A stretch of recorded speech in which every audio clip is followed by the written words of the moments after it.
popped up. Yep, he's coming on right now. Hello, All right, just in time. sorry. That's all right. You're officially, you are right on time. Okay, let's call the April 6th, 2021 meeting of the Munster Board of Parks and Rec to order. First item is anybody from the public wish to say anything, and I understand there's someone from the public is out there.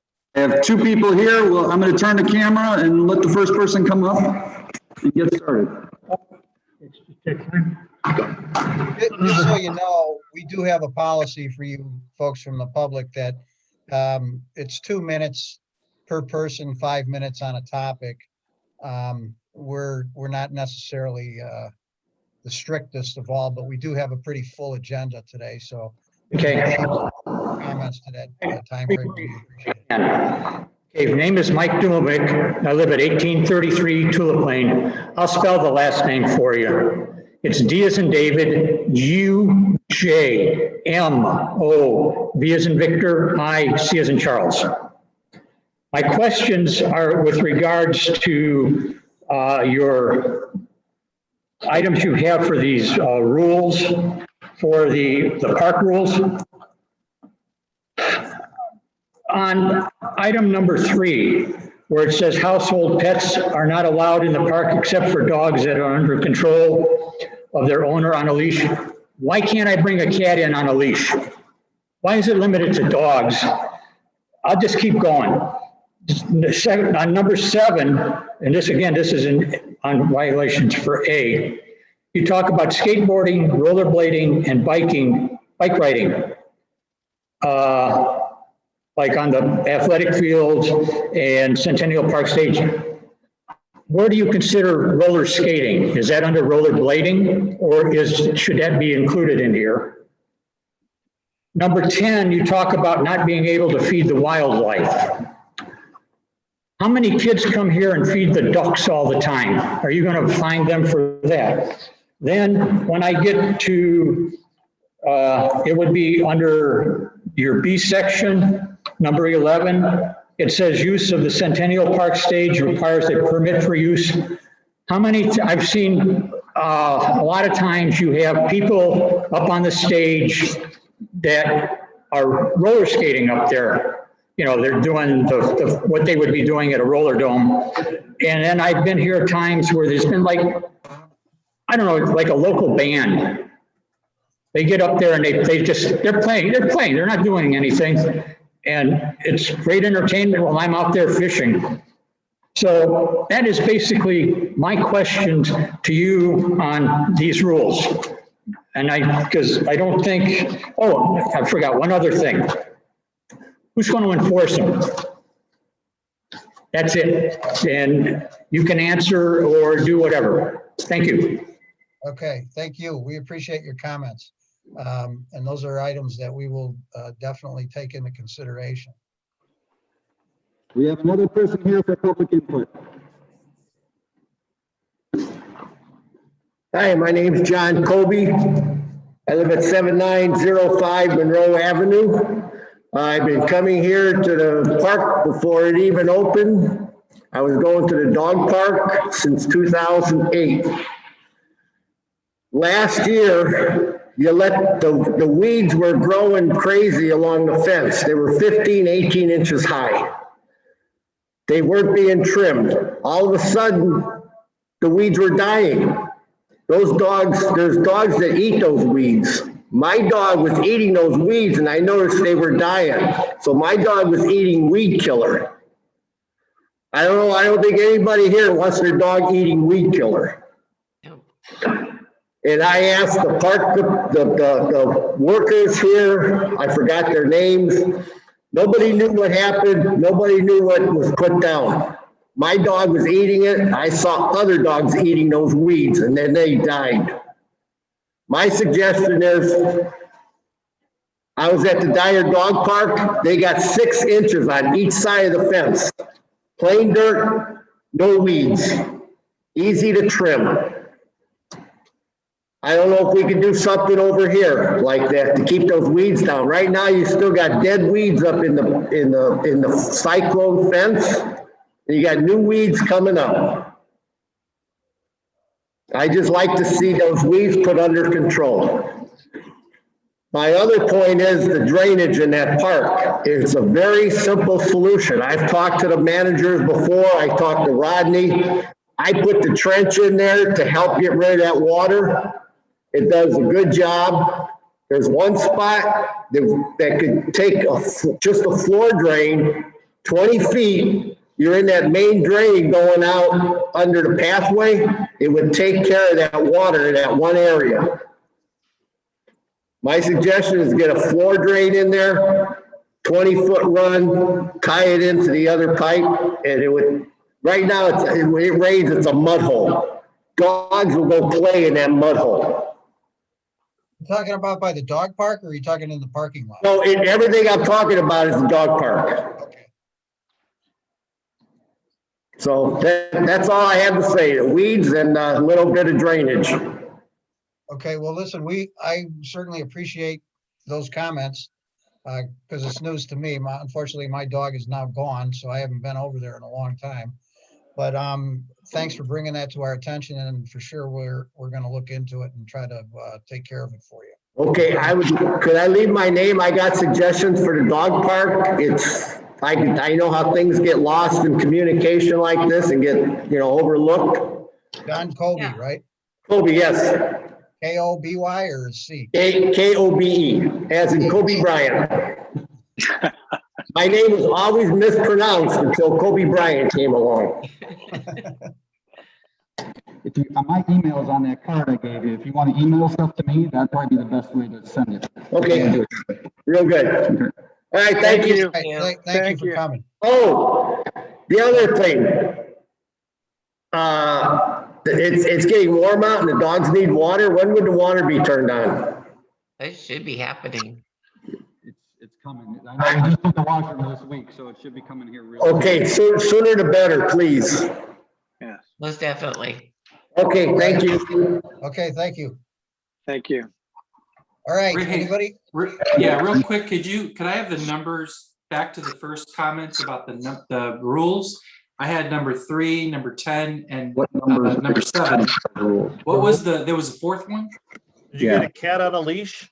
Number 3, Number 3, in section A, number 3. number 3 in section A, number 10 in section 3. 3, And 7, then- 10. Number 7, because number 7, you're What talking was the last one? 10, okay, and 11. 11 in section B.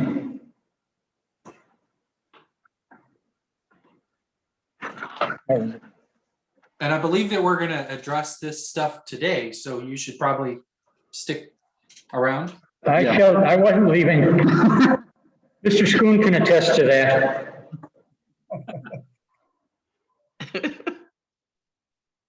Okay, well, I appreciate it. Anybody else have anything? Nope, that's it from here. No one else from the public?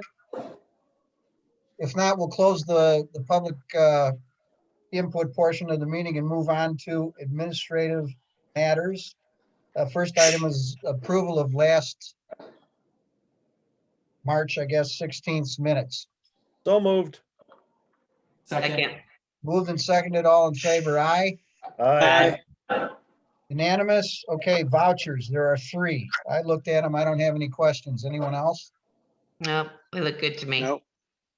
No, motion to approve. Second. Then moved and seconded, all in favor, aye. Aye. Aye. Aye. Unanimous, okay. The first item for discussion is the budget discussion, and I understand Tricia is available to us. I'm kind of now been brought up to speed myself personally, just because I've had some contact with a few people, but why don't you lead us, Mark? Yeah, I wanted to make sure that you, I know at the last meeting, I was circulating some emails previous to the last meeting and letting you know that this was going to be occurring, that there was some cuts coming that the Department of Local Government Finance was requiring as the town as a whole. And our share in the Parks Department was approximately $775,000. About half of that monies that we were able to shift into an electric fund. So NIPSCO bills will be able to be covered that way. That still left us with just under $380,000 of funds to cut from our operational budget for this year. And we are already almost a quarter into the year. And we are also told to protect our 100 levels, which was our personnel line item. So we did go through that. I think maybe my initial worries at the very beginning were we made those, you know, it was a lot. It was a lot to take in, and I might have jumped off that cliff before I did, to be honest. So I need to probably maybe apologize a little bit to you ahead of that. But after some work, after talking with Tricia, after talking with staff, with Wendy, with Dustin, we were able to go ahead and make some cuts in a lot of places that I think the general public hopefully won't notice them. Initially, we were looking at pretty extreme ideas and concepts to meet those cuts, but we were able to find a lot of monies there. And I think the other trick is at the time when the cuts were initially passed along to us, at least to what was informed to me, was that there was no idea of replacing them. The idea, and I think the concept that the town does right now is that they will be potentially replaced with the America Cares Act funds that the town will receive. But to meet that, we will have to make the cuts initially first at the town level. And then when those monies are actually received, seek an additional appropriation that in essence kind of put monies back into the line items and funds that are needed where they need to go. So right now, I know in one of my emails to you, I had prospectively kind of showcased that we might have to close the pool one of the days of the week as a cost savings measure. That is off the table. We are in what my current projected cuts are is we will operate the pool as normal for the year. I don't, you know, we will have some reductions in our recreational programming, but I think we were contemplating those already because of difficulties in finding teachers for a lot of our summer enrichment courses as well. So that kind of came hand in hand with those two. I know Tricia's limited on time though, and I just wanted to make sure you guys have the ability, if you had any other questions while she's on the call, and I asked her to be here today, to answer any other questions if you had anything more than what I've mentioned so far. Tricia, Ron Stojic, when do you anticipate some information, the timing of these funds to be available? So my understanding is the way the law is written, they have to start to distribute the money within 60 days of when it passed, which means the money would have to get to the state of Indiana by beginning of May, and then they have a certain amount of time to get it to us. So I'm expecting the first segment of money to come May, June. We only get half, you only have to give us half the allocation this year. The balance would come in 2022. Okay. So that's what I know as far as timing. As far as guidance, what we're looking to do for the park fund is what they're calling revenue replacement. And there's going to be a formula and a calculation that we have to follow to determine how much can go in. I know how much the fund would need to be considered whole from what we had thought a year ago. But until we have the guidance to do the calculations, I can't say with certainty how much that fund would be eligible to receive. So that right now still is a moving target. When do you think those would be more solidified? You know, August, September? I am, logically speaking, I would hope that they would give us guidance prior to, or at least when they release the money to us. So I'm hoping that we'll have better information around the same time that we get the money. So Okay. So is this more of a timing issue for us, in your opinion? than more of a severe cutting? That's how I feel today. Now, Okay, when Mark and I first talked, and I said, you've got to cut this before we knew that this money was coming at all. And at that point, I would have said, no, you're going to have to make the cuts and live with it. Now I can't speak for council, but I know that council is very aware of the situation and what the options are. And I would think that council would want to assist with revenue replacement because there's a lot of potential for the funds that are coming. I Right. would think so too. Yes. I do right now. I think it's a timing issue. We're going to sort of have to wait. We'll get the money. We'll have the guidance. Then we have to go through the additional appropriation process. So that may not happen until the end of the summer, but once we know we've got it, then it's okay. You can spend knowing that we're getting that the permission will come in later. That right. Right now, I feel like we're going to be okay. We're just still in this sort of wishy-washy, don't know. So I don't know if it would be you, Trish, or Mark or somebody. I'd like to have, and I think the board, I'd like them to jump in, a monthly update of where we're at on this budget stuff. I think that would be helpful. Don't you agree, board members? Yeah, I kind of figured that was gonna happen, maybe even more regularly than that. Right. Right, Mark? I think that we can do it on that level. I mean, that's, I think that a lot of my initial concern has been alleviated. As Tricia mentioned, when we first had this, and I think even when she first found out, there wasn't a, solution presenting itself to us. We had to cut, and the stimulus funds, if you will, are going to be an alternative to be able to provide where we don't have to make as drastic cuts as we have to. I do think that there's a secondary part of this, though, that is going to carry into next year as well because of our lack of revenues. Again, this year probably won't, it very likely won't meet projections just based upon that we're already, 3-4 months in here and participation and revenues are down in comparison. However, I will tell you that at least for the month of March out here at Indigo at Centennial Golf Course, they are up about 50%, 60% on the golf course, but and that'll probably continue with the great weather and especially in comparison to last year when at this time of year we were shut down. So that'll help offset some of that potential revenue loss, hopefully. Well, and as far as the revenue loss, the revenue projection that was made for 2021 is significantly lower from what we would normally expected. And if you're coming in below that, these dollars from the rescue plan, we get some this year, we get some next year, and we have through, I believe it's 2024 to spend it. So the money is designed not just to help the loss that we experienced in 2020, but it can help us with this year's revenue losses again, because it's understood that government feels the hit of an economic downturn 2 years after. So all hope is not lost. Thank you, Tricia, very much. Thank The you. only issue is it's in the hands of the federal government. So, Yeah. Tricia, you alluded to this, the American CARES Act is a temporary thing. In the initial memo, it said this is because of the fiscal cliff of 2020. But as I don't know if I shared it, I don't know who I shared it with, but we already experienced that last year with the tax collection of 1.3.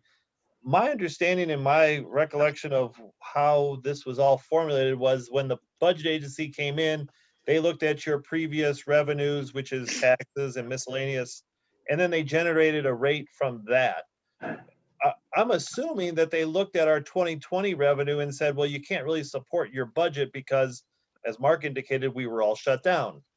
Yes, we're going to have to slowly build up to that, but don't you or whoever would like, Wendy would like to answer is, don't you feel though that when we get back up to, say, let's just use 2019 as an example, when all of the art fairs are there and the different programming that is put out, the Jill takes care of, and the swimming pool's 100% capacity, don't you think that revenue will come back to where it's at? I mean, I don't think we're not impacted as much by the fiscal cliff than so much as the probably miscellaneous revenue that we don't get.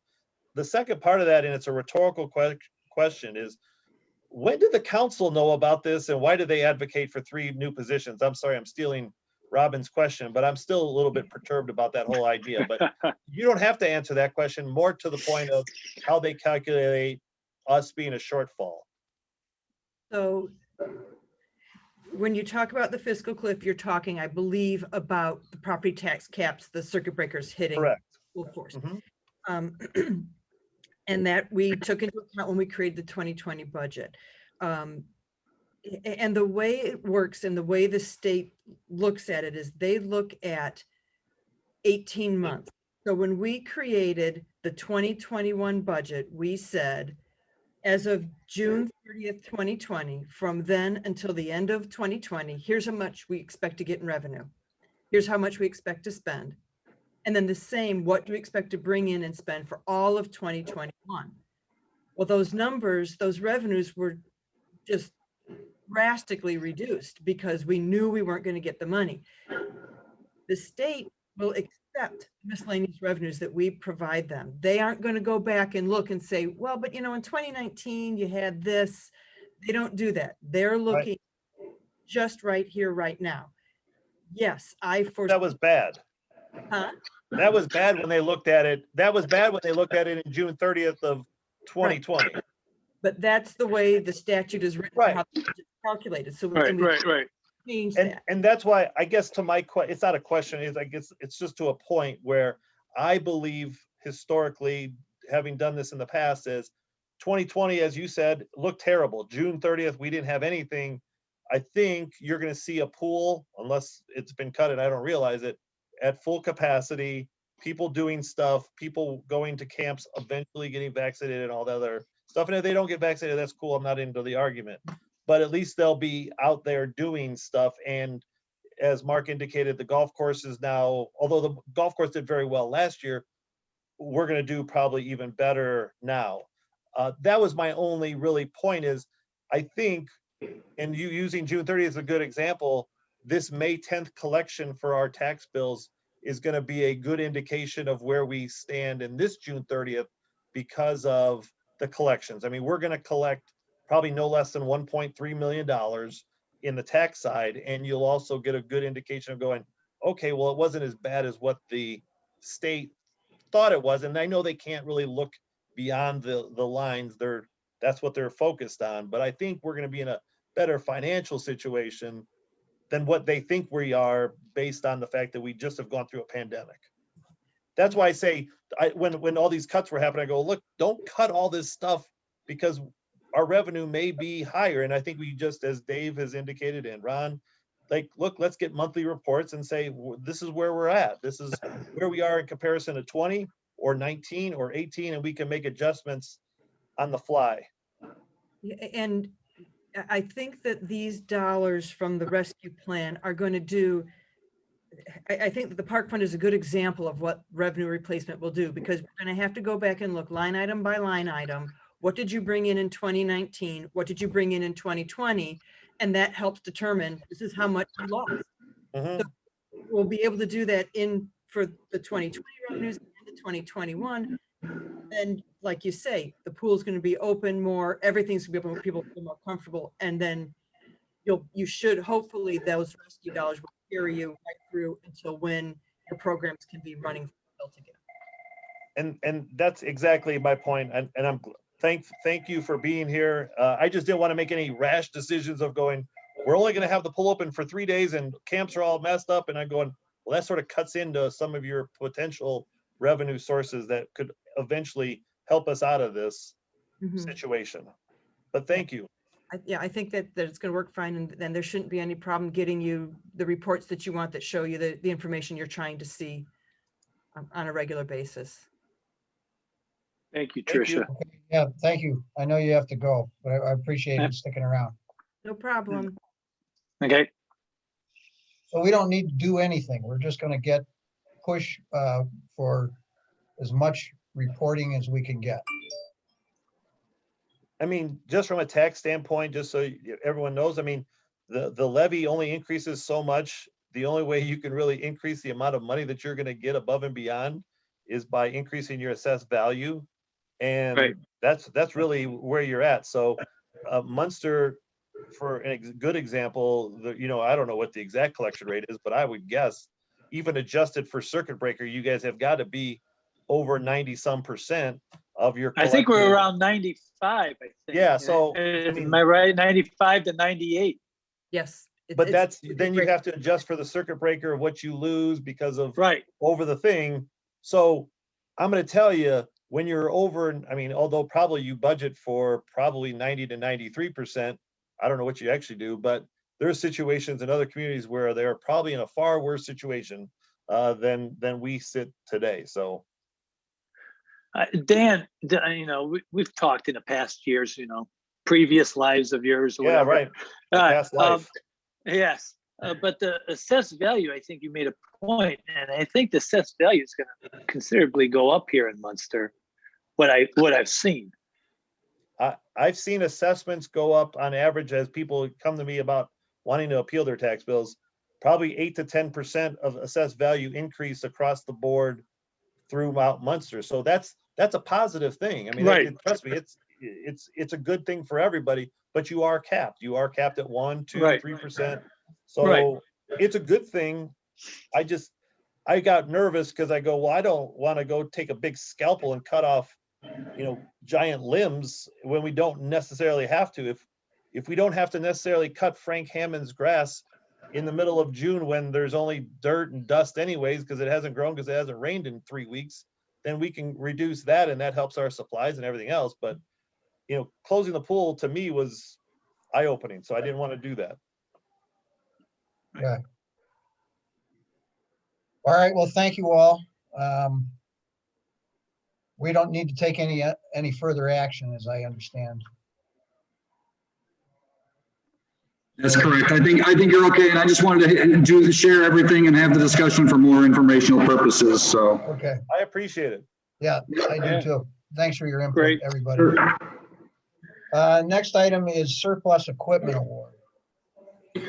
Yes, Mr. President, in your packet, you have a memo from me, and in regards to the surplus property that you had declared back a couple meetings ago, we did the openings, and I put a summary of those openings and those particular bids. Some items had no bids at all, and we do have a recommendation to award the items to the highest bidders for each item as shown, and to authorize the staff to dispose of the items that had no bids.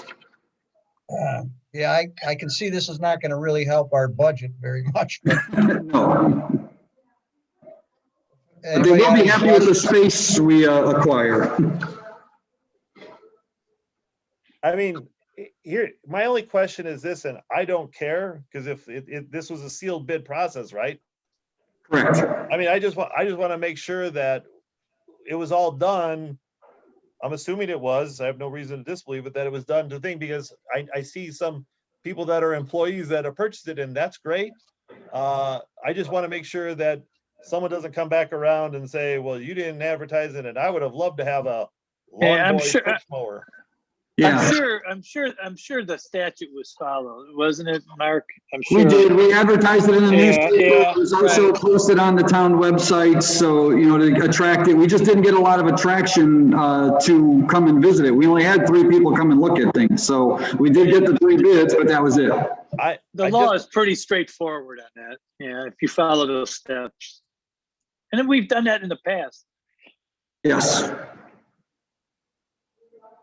I'm fine with it. I just wanted to make sure that it was on record that we did that, so that someone doesn't come back at us and say, well, you wanted the lawn boy. I mean, I don't want a lawn Right. boy. Congratulations, Kevin. Perfect. I accept this, and I make the motion to approve the memo and recommendations to dispose of this to the highest bidders as surplus equipment. Second. Okay, moved and seconded. All in favor? Aye, Aye. Aye. unanimous. FHH paving recommendations. Mr. President, in your packets, there is a memo from me that was about in regards to paving improvements at Frank H. Hammond Park. We did solicit 3 quotes for those improvements that are out there, which on the second page of that is a little sketch, a little map of the areas that we're looking at improving. The main reason we were doing this was for accessibility improvements. So the red areas and the yellow areas are all accessibility improvements. The little blue section that runs east-west along Oriole is a connection from the parking lot to the intersection there. Since they were going to be mobilized on site and that area needed it as well, looked at redoing that section as well. So with that all said, it is a recommendation from staff to approve the award of this work to Thornton Blacktop at a cost of $11,200. And this would be paid from bond issue balances for the proposed paving improvements.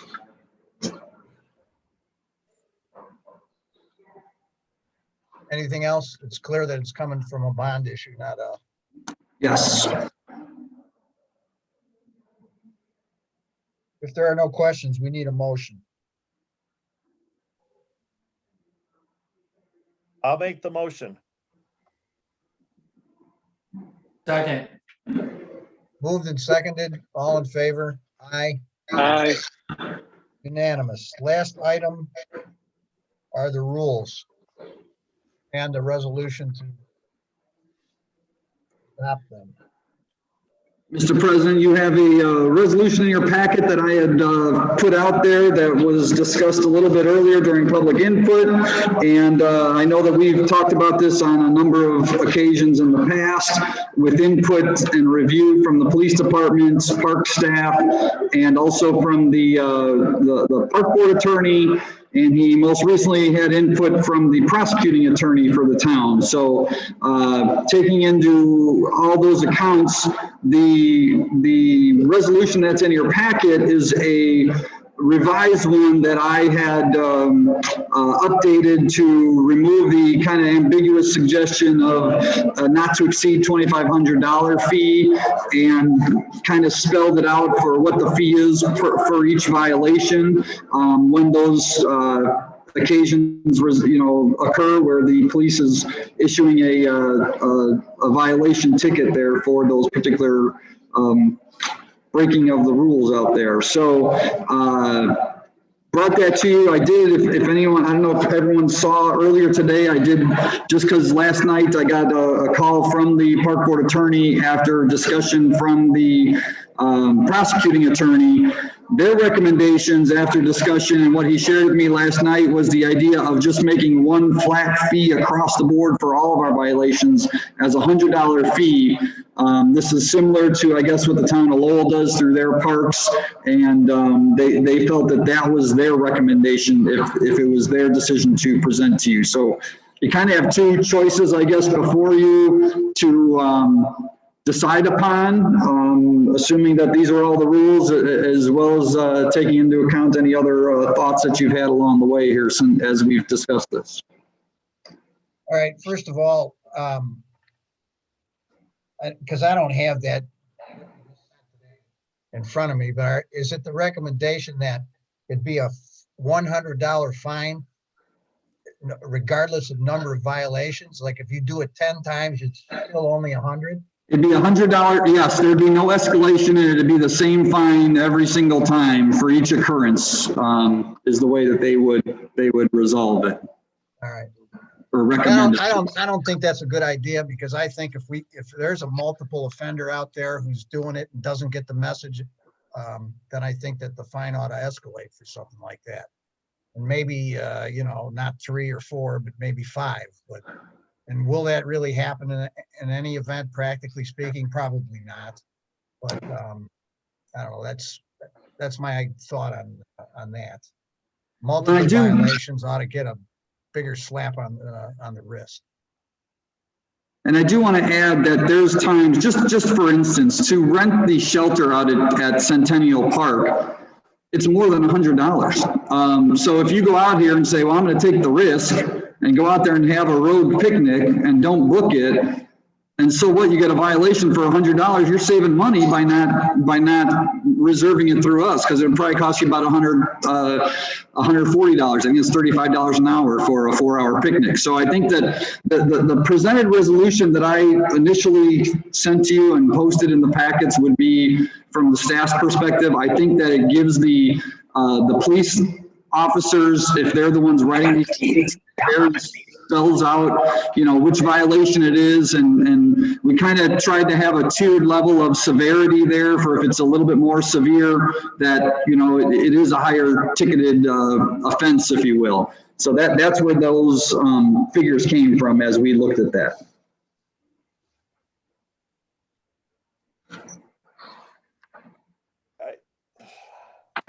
I understand Dave's point. I mean, with the multiple offenders, and if we can use a band that, you know, jumps on stage and plugs into our electric, and yeah, he gets, I mean, like after the first time, after the fifth time, after, I mean, how many times is you're going to get it? Although that gentleman enjoys hearing music, we have an opportunity for some risk on our end. So I don't know, you know, with such last minute, I wish I could have talked to the prosecuting attorney about his reasoning, but I would just stick with what we have. And I'm imagining the town council can make amendments. Can they not? Well, when you say Absolutely. what they have, were you talking about the original or The original, what Mark presented with the tiered system. Okay, I mean, I understand your point, because, you know, it depends I on what think- kind of issue, but with just limited time that we have to think about, I would just go with what we had. And if the council really feels strongly about just making it easier for them, then ultimately they have to answer for that one. So, and that's fine. I mean, that's why they're elected. I think really the discretion to the prosecuting attorney, it gives some discretion to it. You know, if the prosecuting attorney has a range, and they can look at the particular facts of the incident and allow them to then, you know, fall into a range if there thinks there's some, you know, aggravating circumstances that should rise to an ordinary, you know, single, you know, $100 or whatever. I think they should have that ability to increase it. I don't know. Maybe I should have said that earlier, but yeah, but that's my 2 cents. I mean, you get a traffic ticket. It says you can pay this traffic ticket and it'll cost you X amount of money, or you can go to court to fight it. For $100, they're gonna pay the $100 and be done with it. So the citation that the person gets has got to have a number on it. And if they want to contact the prosecutor to try to negotiate it, that's fine. The other problem with a tiered system is the officer who's going to write the ticket probably doesn't know if this is the second, third, or fourth offense. So, I mean, this is really getting to be I don't know if quagmire is the right word, but, and I can also see the fact that a kid skateboarding, you know, who's 8 years old versus somebody who takes over the band shell and, you know, even makes money, or somebody who uses a space that costs more than $100 fine. Those violations are not the same, and the fines really, I don't think, should be the same for that kind of stuff. So, or a guy walking his cat in the park, you know, I mean, the same thing. Yeah, it's a mess, and maybe we don't have to decide it right now. I mean, maybe we ought to think it through more, but, or maybe we should put it in the council's lap and let them deal with it. And my only opinion on that would be is to move forward with it, because summer's here, and before we know it, we're gonna have to start enforcing some of these rules. Ken? I was going to say that as far as second and third offenses are concerned, the time between them makes a big difference. If somebody has a second offense within a week, it's a lot different than having a second offense 3 years later. Well, I agree, yeah. So that's got to be written into the policy as well. Right. Well, I personally, sorry, Ken, go ahead. Council's not going to overrule anything you guys come up with. I personally don't have that much of an issue with the $100 fine. I'm a general believer in not letting the exceptions define the rule, and you're going to have probably fewer examples of people that are going to keep doing this 5 to 10 times than you would be to having people getting 1 or 2 one-offs fines. And I think if the goal is to have an enforceable rule, then this is a good place to start with, and we could look to amend it if this becomes an issue later on down the line. That's not a bad idea either.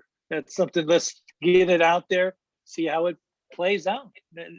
Right, that's not a bad idea.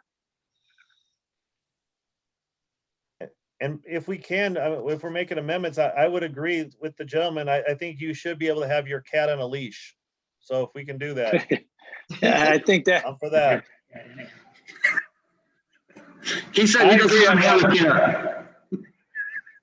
So just to clarify for the gentleman, I think that he probably has to understand where these rules are coming from and why we're even enforcing, or why we're even creating these, is just because there's so much ambiguity between what was defined rules and what are finable or monetary offenses.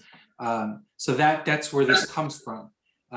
So this has been a little bit of a process. I agree with Dan about the cats, though. I don't really have an issue with the cat being on a leash. yeah.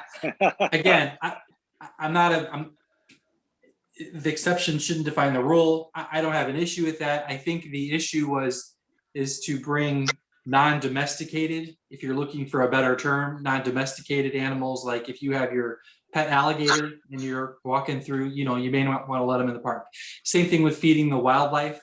You don't want to, I don't know that was ducks in that thought process, because I do see a lot of kids out there feeding the ducks, even though it's really recommended to not feed the ducks in general.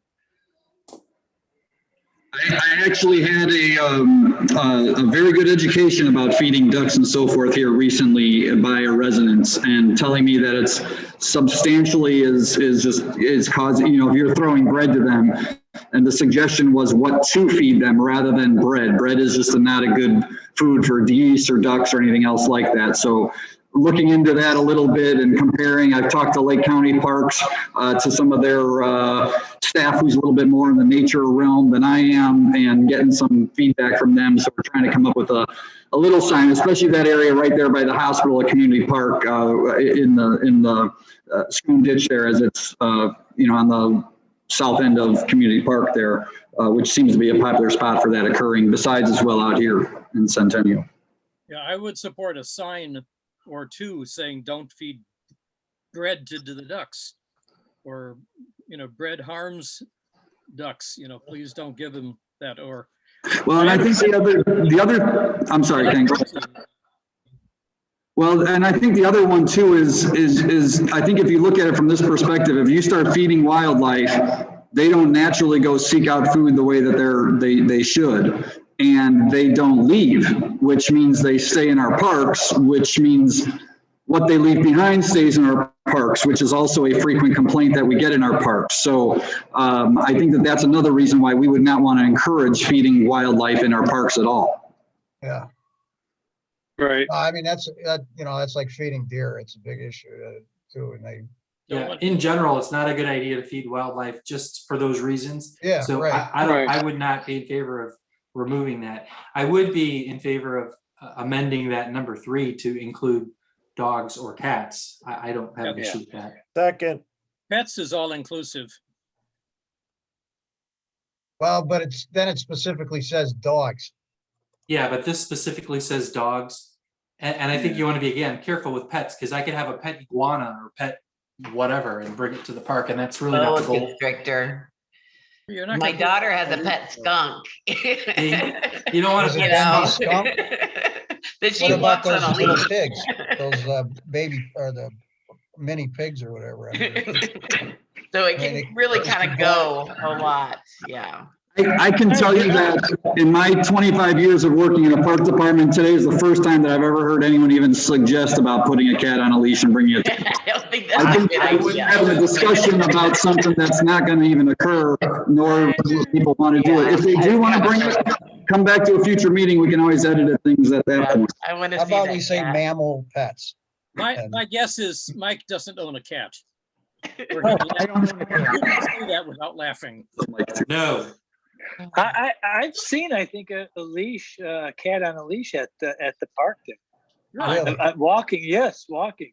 I thought it have was- seen a cat on a leash at community park in the ball fields, just FYI. Yeah, We I've have seen a- it at Centennial. We have them at community. There's a couple that bring their cats. Wow. Okay. Right. Oh, okay. I've seen that, right. That's why I don't have no problem adding the cat. I agree with Mike, and I think Dan might have said that. That's my big focus. I want to Dan make is sure a that's in there. big, yeah, Dan's been advocating it since this meeting started. Absolutely. So, Dog or cat on a leash. I want to make sure that gets in there. Okay. Can we interject just a real quick? Do you remember a year or two ago, there was a woman, I thought in White Oak Estates, that had a raccoon that she would walk on a leash? well, now she's gonna get $100 fine. If she brings him to the park. Yeah. Exactly. Yes, yeah. And, She and can the- walk in front of my house anytime. yeah, I'm just going to be quiet. Where did All we right, land so- on the fine? You make the motion. I would motion to approve the recommendation for the $100 fine, the version 2. Oh, I thought we were gonna raise it for like the shelter though.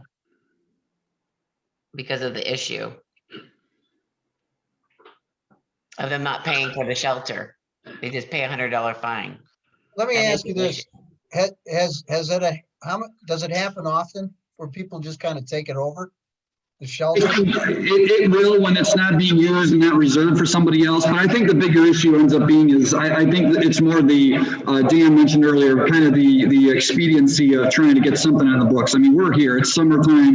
One of these that's in here is about the grills. You know, we're already getting charcoal from this weekend out here, dumped out and things like that. So we want to try to get something approved, but I think we can, you know, we can always come back and massage it later, but I think your idea of what Mike just suggested of the, you know, go with the resolution at the $100 fine level and add in the and cats to that number 3 item there, to that line item. I think that is sufficient. And then we can, you know, if we have to come back and revisit this down the road, we can always do that later. Okay. All right, There sounds you good. So, do we I'll have a repeat my- motion now? Yeah, I'll repeat my Okay. motion. I would motion to approve that version 2 of the resolution with a $100 fine, adding number 3, adding cats as well as dogs to the rules. I'll Second. second that. Oh, I want a second. I want to make sure. the Okay, kids- okay. Yeah. You're gonna issue a press release? I am. Okay, it's been moved and seconded. All in favor? I All I don't right. have any cats, but you know, whatever. Our I- cat won't go. I don't either. I can't stand cats, so Me I'm on neither. the record. as Aw, I saying like that. cats. Oh, Wow. He came in strong on that one. Yeah. I'm sorry, it's Cubs and Sox, you know, you like one or the other. I oh, love dogs. Fair enough.